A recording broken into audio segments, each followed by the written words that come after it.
Hürmetli vatandaş, bugünkü leksiyalarımıza başlayımız. Leksiya dese de Hacı Rosa Washington'dan sözleyimiz. Bugünkü İslah 2019 yıl 10. ayının 18. günü. Haftaki Cuma.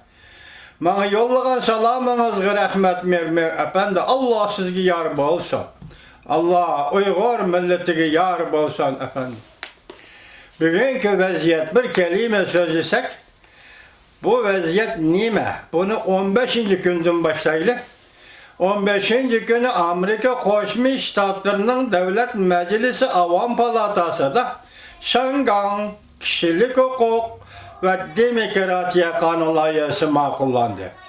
Hayran kalamsız tüvendeki bir abzaska hürmetli vatandaş körüne 10. ayının 17. günü tünügün Perşembe'de yaki 2 gün ötkendiğin kim Perşembe Amerika Koşmuş Ştatlarının Devlet Meclisi de Cungo Komiteti yani Devlet Meclisi memuruyla Cungo Komiteti Uygurlar doğrusu da Uygurların nöbetki azap ukubetleri yığıveleşe cezalaş lagırı cezalaş lagırda elip çıkıp mecburi emgek keseliş Xitay tecrübelerinin zavutuğa mecburi işletiş Xitay köçmenlerinin zavutuğa mecburi işletiş Xitay aç göz toymaydıgan bu milletin zavutlarına mecburi işletiş doğrusu da Amerika Koşmuş Ştatlarının Devlet Meclisi de Uygurlar doğrusu da guahlık veriş, guahlık eleştiğini öttü. Ben buna hayran kalamen diyen de hürmetli vatandaş 15. günü Şangan, 17. günü Uyguristan. Ben bu şunu ciddi vaziyette bugün bir kelime sözümde sözleydiğin her kısımda vaziyet doğrusudaki kelimemde vatandaşlar yetkizdim. Bugün şunu devir kılgan aldı.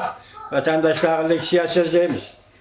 Endiki mavzumunda Amerika Koşmuş Ştatları iki nefer Amerikalıkla Cungo'da kolga elin kallığını delilledi.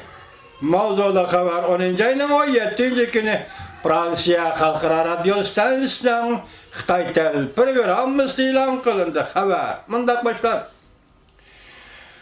Amerika Koşmuş Ştatları Devlet Mahkemesi Perşembe günü 2 nefer Amerikalıkla Cungo'da nazarband kılınganlığını ilan kıldı. Bir nefer diplomatiya emeldarı mındak dedi.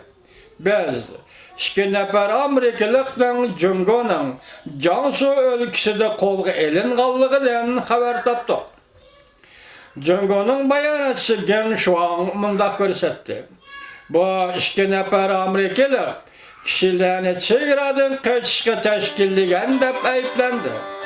Lakin bu 2 nefer Amerikalıkların aile tavabatları bütünley yalgan dedi. Fransiya agentliği mındak dedi. Amerika Devlet Mahkemesi yukarı ayıplaştı toluk düşendirmedi. Lakin bunun içinde bir nefer Amerikalı Alisa Peterson'ı tılga aldı ve konsul yardımına erişkenliğini görsetti.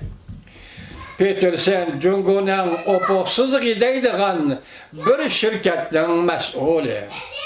Bu şirketin kılıdığan işi okutkuçuları teşkillep Cungo'da İngiliz dili bilen okutuşka yardımlaşış idi.